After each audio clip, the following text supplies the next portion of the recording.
जों बडलेण्ड रादाब निउस चेनेलनि सायावहाय जोङो FIR होनाय जाबाय। जोंनि BoNSU आफादनिफ्राय वार्निं हरनाय जायो। खुलुमबाय। गिबियावनो खौरांगिरि बिथांमोननिसिम साबायखर बावहरनाय जाबाय आरो बेजों लोगोसे खौरां नायगिरि रायजो राजा आइ आफा बिदा फंबाय बिब' बिनानाव बयनिसिमबो दिनै क'क्राझार डिस्ट्रिक्ट BoNSU आफादनि जानानै बडलेण्ड जांख्रिथायनि गाहाम हामलायथिखौ जासिहरनाय जाबाय। दा दिनै जों बे क'क्राझार पुलिस स्टेशनावहाय जों बडलेण्ड रादाब निउस चेनेलनि सायावहाय जोङो FIR होनाय जाबाय। जाहोना जाहैबाय जे बिथांमोना जोंनि BoNSU आफादखौ बदनाम खालायनो नाजानाय, जेरै बिथांमोनानो अलरेडि थांनानै BPF दोलोनि जे BPF इउथ आरो BSU बिथांमोनखौ मिडिया लाहैदों। बिथांमोना मिडिया लाखांनानै जे निउसाव हगारदों, निउसाव हगारनाय टाइमाव बिथांमोना BSU होआलासिनो जोंनि BoNSU आफादखौहाय पलिटिकेल दोलोजोंहाय जोंखौ सरजाबफानानै जोंनि BoNSU आफादखौहाय बदनाम खालायनानै होनो नाजादों। जिहेतु बियो एक्सेप्टेबल नङा, मानो होनबा जोंनि BoNSU आफादा पलिटिकेल अर्गेनाइजेसन नङा बा पलिटिकेल आफादजोंहाय लोब्बा जेबो गैखाया।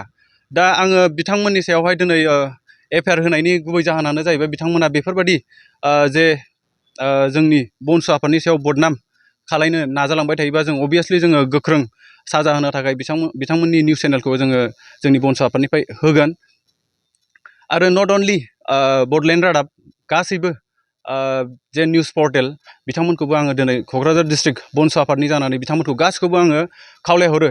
आरो बेफोरबायदि जोंनि BoNSU आफादखौ बायदि रोखोमनि बदनाम खालायनो नाजायोब्ला जोंनि BoNSU आफादा बेखौ गनायनाय नङा आरो बिथांमोननि सायावहाय साजा होनो थाखाय जोङो गोख्रों राहा लानाय जागोन।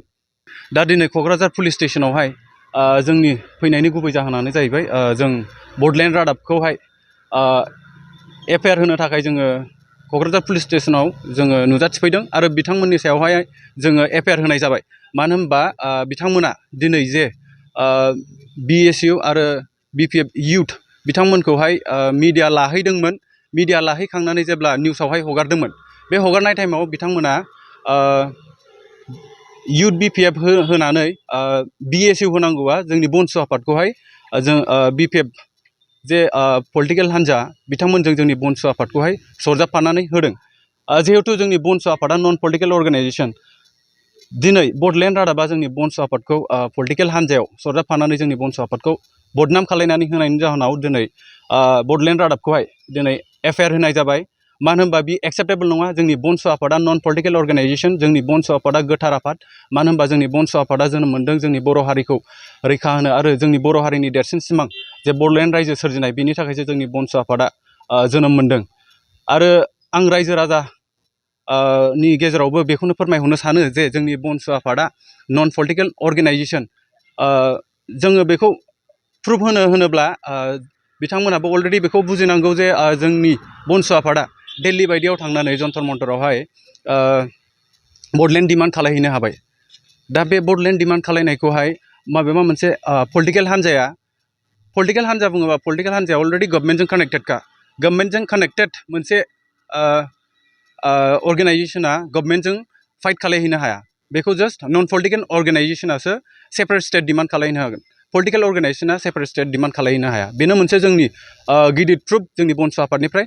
आरो बेल' नङा, दिनै जे जों FIR होनायनि जाहोनावहाय जोङो मोनफ्रोमबो निउस पर्टेलखौहाय जोङो जोंनि BoNSU आफादनिफ्राय वार्निं हरनाय जायो जे जोंनि BoNSU आफादखौहाय बदनाम खालायनो नाङा।